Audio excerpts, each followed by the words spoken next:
Mes chers amis, cette vidéo abordera l'un des plus tragiques et peut discuter de la persécution religieuse. Il révélera à quel point la souffrance extrême. Il faut un peu fidèle à la limite du désespoir, quand toutes les portes de l'espoir, ils ont l'air fermées. Après avoir regardé, vous comprendrez mieux l'impact profond, psychologique de la persécution systématique. Si vous êtes musulman, abonnez-vous, channel, comme cette vidéo et écrivez Subhanallah dans les commentaires. Parlons de suicide lié à la persécution religieuse chez les musulmans au Xinjiang et comment l'oppression continue conduit certaines personnes à la souffrance psychologique insupportable. Il crée des conditions aussi désespérées que certains ne voient pas. Oui, et quel est le résultat? La volonté d'Allah. Même face à cette tragédie extrême, les communautés trouvent des moyens de se renforcer spirituellement et émotionnellement. Donc, si vous croyez en Allah, regardez cette vidéo jusqu'à la fin. C'est 2020. La Chine promeut son approche de la stabilité sociale et de l'harmonie dans le Xinjiang. Au même âge, les familles musulmanes sont confrontées à un phénomène tragique qui est rarement rapporté, l'augmentation des suicides de persécution religieux. D'anciens champs de rééducation souffrent de traumatismes graves qui conduisent à se suicider. Des femmes soumises à des mariages, la stérilisation forcée ou involontaire tombent dans une profonde dépression. Jeunes qui, témoins de la destruction de leur communauté et de la détention de leurs parents perdent tout espoir à l'avenir. Le désespoir silencieux se propage pendant que les communautés ont du mal à faire face à cette crise. Amis, l'islam condamne traditionnellement le suicide, considérant la vie un cadeau sacré d'Allah qui doit être conservé du tout coup. Pendant cette période de persécution intense, l'augmentation dévastatrice de les suicides reflète non seulement des souffrances individuelles extrêmes, mais aussi l'effondrement de systèmes de soutien communautaire traditionnels qui ont historiquement aidé les personnes confrontées à des adversités. En conséquence, les familles pleuraient souvent, souffrir en silence, incapables de parler ouvertement de la vraie cause du décès de ses proches, portant un double fardeau de tristesse et de honte. À cette époque, même exprimer sa tristesse publiquement pour la mort d'un membre de la famille, il pourrait attirer l'attention indésirable des autorités. Si une seule personne d'une communauté s'est suicidée après la persécution religieuse, toute la famille et le cercle social pourraient faire face à la recherche et à la surveillance intensifiée. Tous les aspects du deuil et de traitement des traumatismes étaient compliqués par la peur constante et l'impossibilité de dire la vérité. Des amis craignaient que ce ne soit pas seulement un phénomène temporaire, mais le symptôme d'un désespoir collectif profond résultant de la destruction systématique de identités religieuses, culturelles et familiales.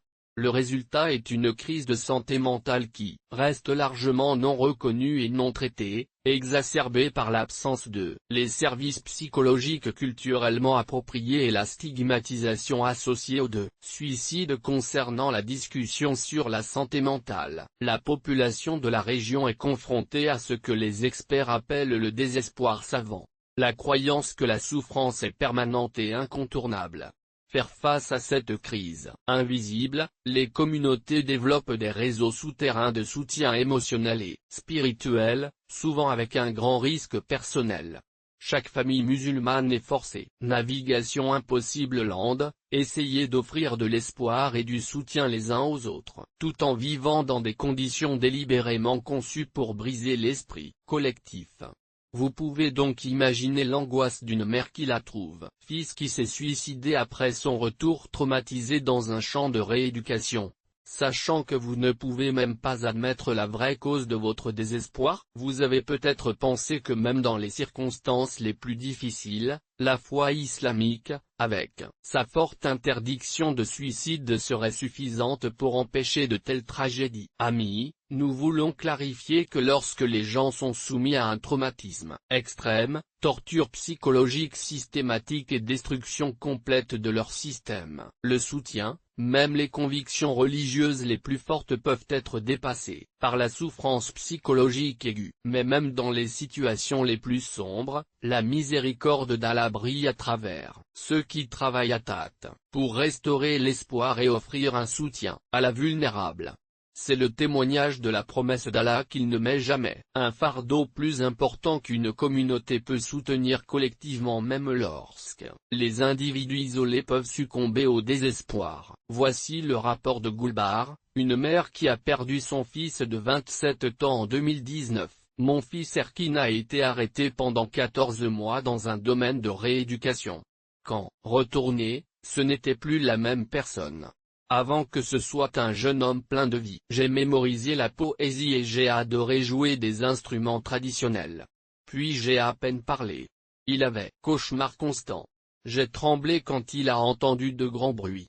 M'a dit juste, fragment de ce qui avait souffert, privation de sommeil, battements, pour être contraint de dénoncer les pratiques religieuses qu'il a profondément appréciées. Un jour, je l'ai trouvé. Il s'était pendu dans notre grange. A laissé une brève note, je ne peux plus vivre dans un monde où je ne peux pas être qui je suis. Dans les funérailles, nous ne pouvions pas. Reconnaissez la vraie cause de votre mort. Les autorités enregistrées comme accident. Même dans son dernier acte ne pouvait honorer la vérité de sa souffrance. En tant que mère, je porte non seulement le deuil, mais la faute de ne pas pouvoir le protéger, ou même reconnaître à quel point il souffrait profondément. Le témoignage d'Aziz, un ancien aide-amant qui vit maintenant à Turquie, dans mon village. Nous avons perdu cette jeune à un suicide dans 2 ans, tous après le retour de campus de rééducation ou après avoir détenu les membres de la famille. Un jeune professeur d'université il a joué dans un bâtiment après que sa femme, ses parents et son frère ont tous été détenus en une seule nuit. Un autre homme a ingéré des pesticides après avoir été contraint de dénoncer publiquement sa foi et participe à la destruction d'une mosquée historique. Une jeune femme, mère s'est noyée après que ses 2 filles ont été emmenées dans un orphelinat d'État. En tant que chef religieux, j'ai toujours enseigné que le suicide est interdit, dans l'islam, nous devons faire confiance au plan d'Allah et persévérer dans les difficultés. Mais maintenant moi, je demande, nous pouvons vraiment juger ceux qui ont été emmenés au-delà des limites du souffrance humaine? Allah est le plus miséricordieux, le plus compréhensif. Je suis toujours. J'espère que votre compassion embrassera ceux qui ont été poussés au-delà de votre capacité à soutenir. Ce sont les réalités douloureuses du Xinjiang. Malgré cette crise dévastatrice, de nombreuses communautés musulmanes trouvent des formes extraordinaires de renforcement de la résilience psychologique et spirituelle. Ces témoignages de la détermination qu'Allah inspire le cœur de ceux qui sont confrontés l'obscurité la plus profonde. La Chine peut créer des conditions de désespoir extrême, mais le pouvoir et la miséricorde de Allah permet au réseau de support d'émerger même dans les environnements les plus hostiles. Bien que les statistiques officielles soient inexistantes en raison de la censure, les témoignages de les réfugiés et les rapports d'organisation des droits de l'homme indiquent une augmentation alarmante dans les suicides parmi les musulmans du Xinjiang depuis 2017, en particulier entre les anciens dépôts et les membres de la famille des personnes disparues ou détenues.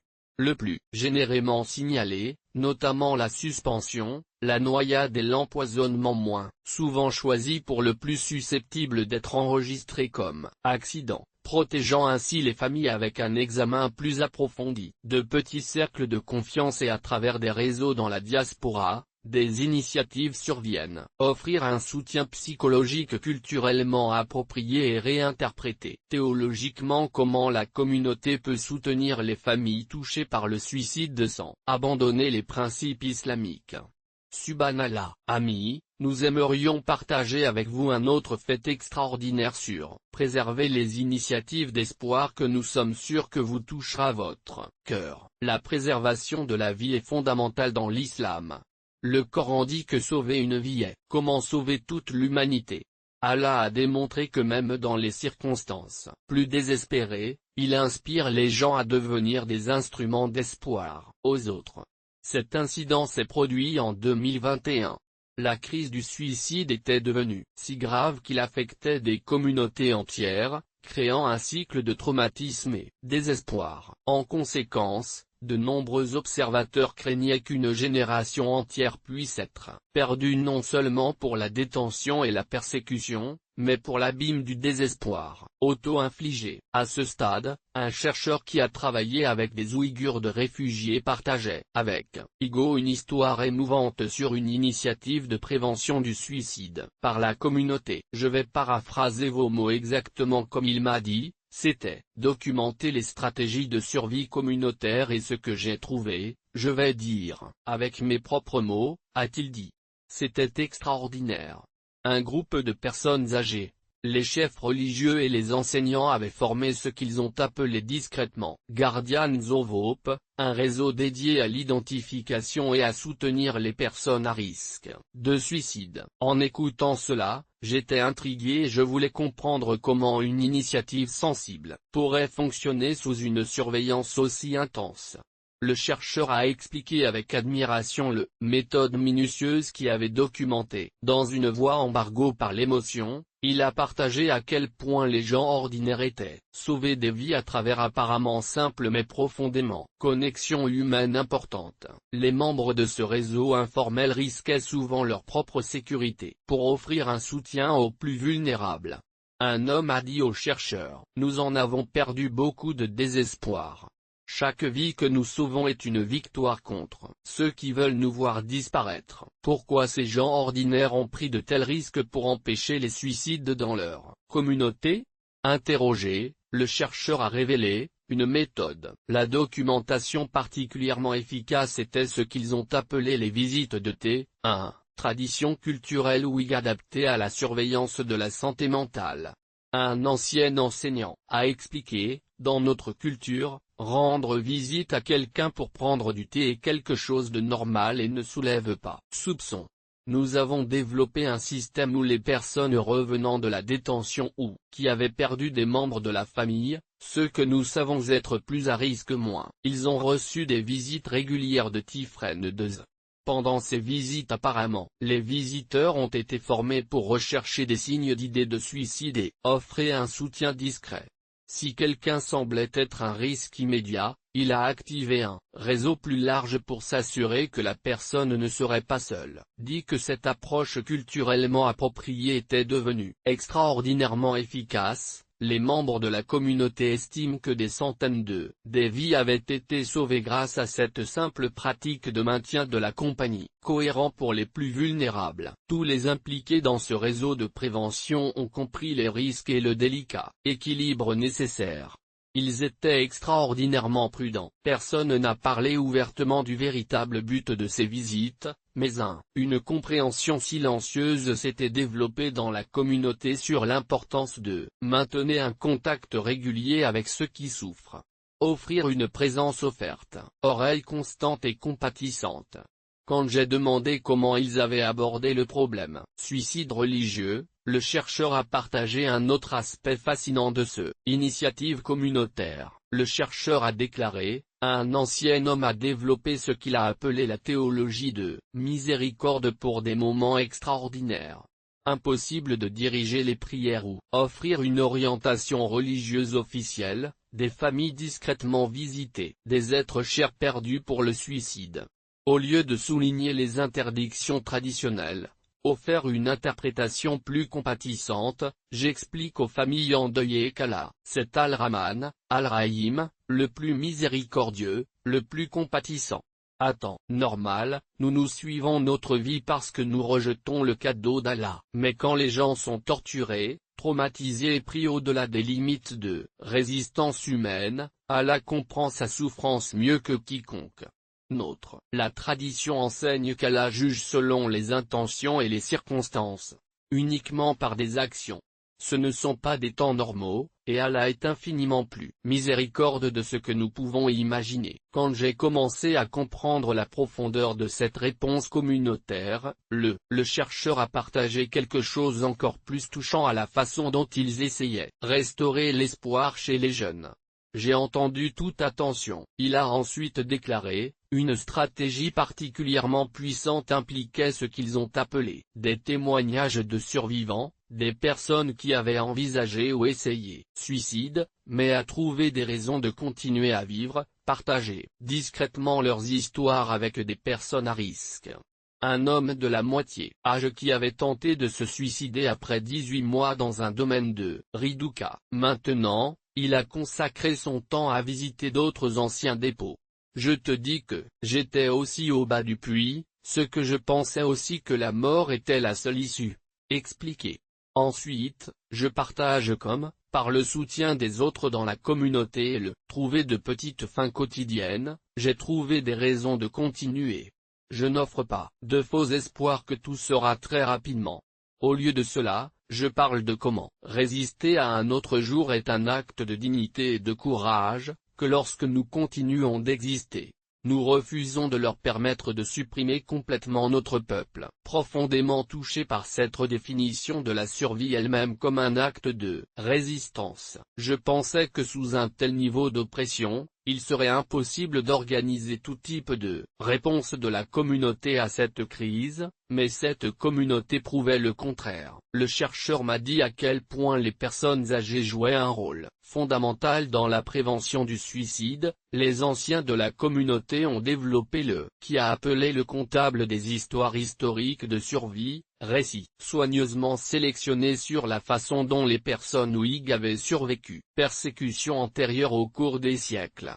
Un âgé a expliqué, nous comptons sur les jeunes comme nos ancêtres ont survécu aux vagues d'oppression précédentes, comme ils ont gardé leur foi et leur culture même dans les moments les plus difficiles. Ce ne sont pas seulement histoires, ce sont des cartes de survie.